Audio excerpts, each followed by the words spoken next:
this museum and I'll tour you around. Australian's guitars. Oh, that's a lot of guitars.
I took a cool photo of all the guitars.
Plane flown by the Smith brothers in 1919. It had originally been a bomber during World War I. During its journey, the Vickers Vimy was repaired en route with chewing gum and pieces of fruit crates. What? The aircraft's registration, GEAOU, was jokingly referred to by the crew as "God help all of us." God help all of us. I get it.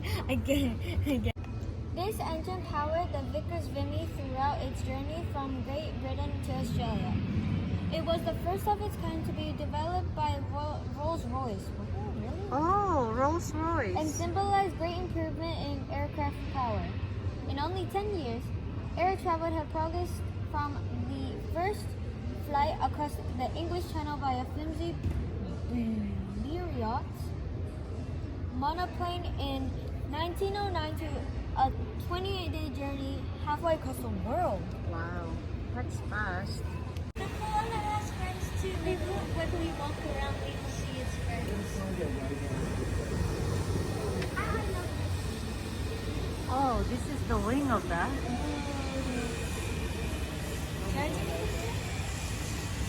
Look at that one. This one's bigger. That's the wing. BH Asa. This is And that's the BH one. Am. This is BH Uawu. Uawu. Uawu. There. Okay.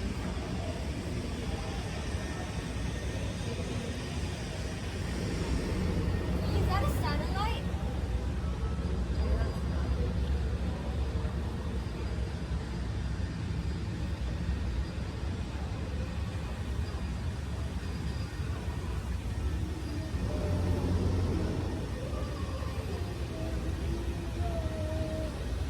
Swing it, tap it, stomp it, stretch it, do it,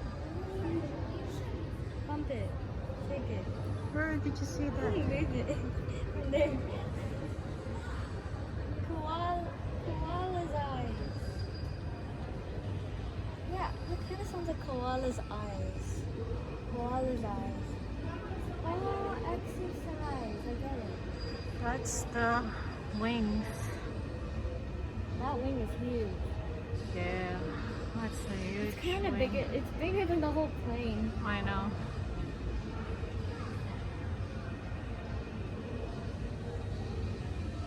This plane is huge too.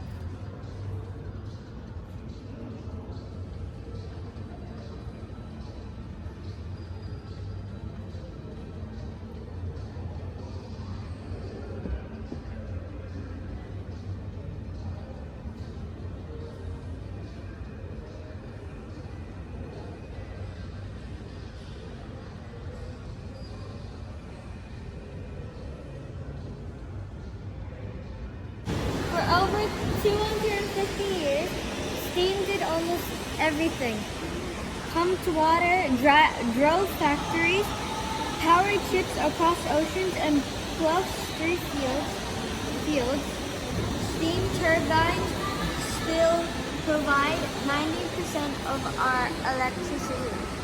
The power of the steam engine changed the lives of millions of people around the world. Find out how. Explore the steam revolution. What is this? This is simply unavailable. You would be able to use this stuff, but it was feel the weight of air. It's heavier than you think. Really?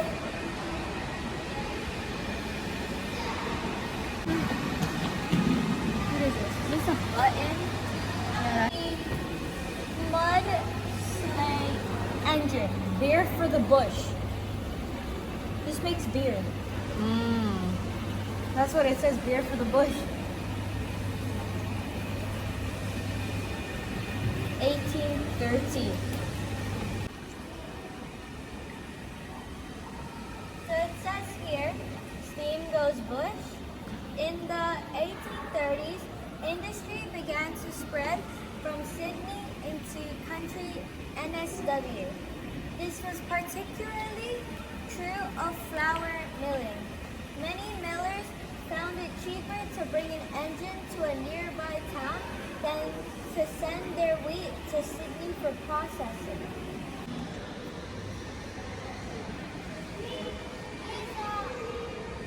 What are these? The Whitworth taps and dies. And this is the snuff box. So this was designed for power. The introduction of high pressure steam in the 1800s brought a flood of new steam engine designs onto the market. Many were produced to meet the demand for powerful, compact engines which could fit in confined spaces. These engines were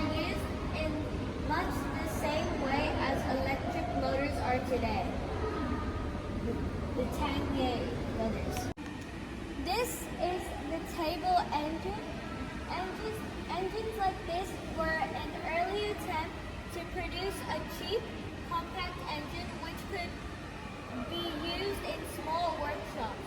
Invented in 1807 by Henry Maudslay, they remained popular throughout the 1800s. Little is known of the history of this engine, but it was possibly built in Sydney about 1850. So this is the Marshall engine, a glittering past. This engine was built in England by Marshall Sons and Co. Ltd. and imported to Australia in 1909. For many years, it drove a gold dredge on the Ovens River in Victoria. It later worked a sawmill in the Victorian town of Stawell. The engine is a cross-compound engine, which means it has two cylinders laid side by side. The steam works first in the small high-pressure cylinder and is then passed to the larger low-pressure cylinder. Between 1850 and 1950, engines like this provided power in factories around the world. So it says here, all work, no play. In the 100 years before World War II, giant steam engines drove factories around the world. Through a complex system of belts and pulleys called line shafting, the power of a single engine was transmitted to hundreds of machines. Day after day, year after year, the factories churned out anything from tablecloths to tram lines. But the relentless pace of the machines made the work monotonous, as well as noisy, dangerous, and dirty. I can see dirt. So this is the coreless mill engine. This model of a large horizontal coreless mill engine was built in England. Coreless mill engines were exported from America to the rest of the world in large numbers from the 1850s on. Steam in America, Henry Corliss. Some of the most efficient factory engines were designed by the American engineer Henry Corliss. He produced many fine beam engines but achieved his greatest fame with horizontal factory engines. His engines were very efficient due to his patent rotary valve system. Right, the Model to life. Well, it kind of works like a train because that thing there, it's kind of like a train because like that. That's what it does. That's really cool. So this is the Chandler and Price printing press. Chandler and Price presses were exported all over the world from Britain. It is claimed that all the languages of the world have been printed on them. This press is typically of those used for small-scale printing work. It may have been used by the Sydney printers, Shefford and Newman Ltd. Line shafting. Arrangements of belts and pulleys like this are known as line shafting. They were used to transfer power from steam engines to the machines they drove. Line shafting works much like electric motors and cables do today. Here, the engine is driving only one printing press. More often, a single engine would have driven hundreds of small machines. So this is the Hattersley loom, built by George Hattersley and Sons in England in the 1860s.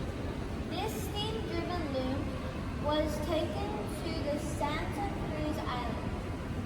It worked there until 1888, when it was presented to the museum by the Bishop of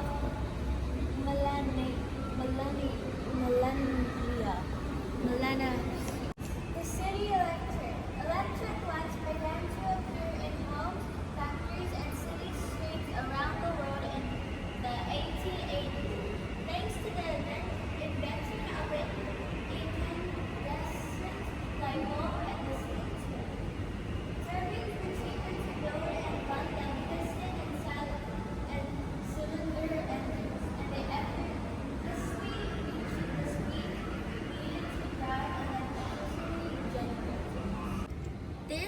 the triple expansion engine model. Triple expansion engines were the most popular and efficient steam engines of the late 1800s. They were commonly used in ships until the 1950s. These engines have 3 cylinders and pistons. The steam passes in sequence from the smallest cylinder to the largest, driving each in turn. So it's kind of like the other thing we saw earlier. Steam expands as it escapes from the arms of the turbine. This action sends the bowl spinning in the opposite direction.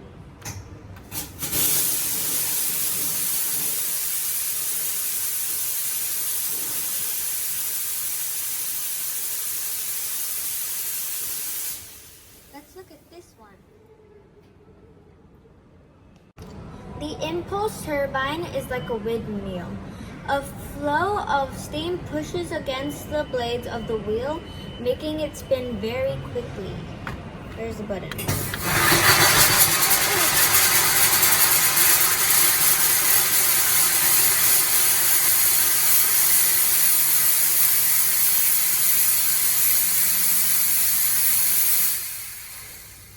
that hot water?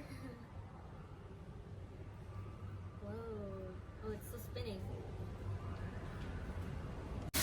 Bolton and Watt engine. This model is based on the Bolton and Watt engine displayed upstairs in the Rand building. It shows the inventions which allowed James Watt to transform Newcomen's simple pumping engine into a flexible and efficient power source for the world's industries.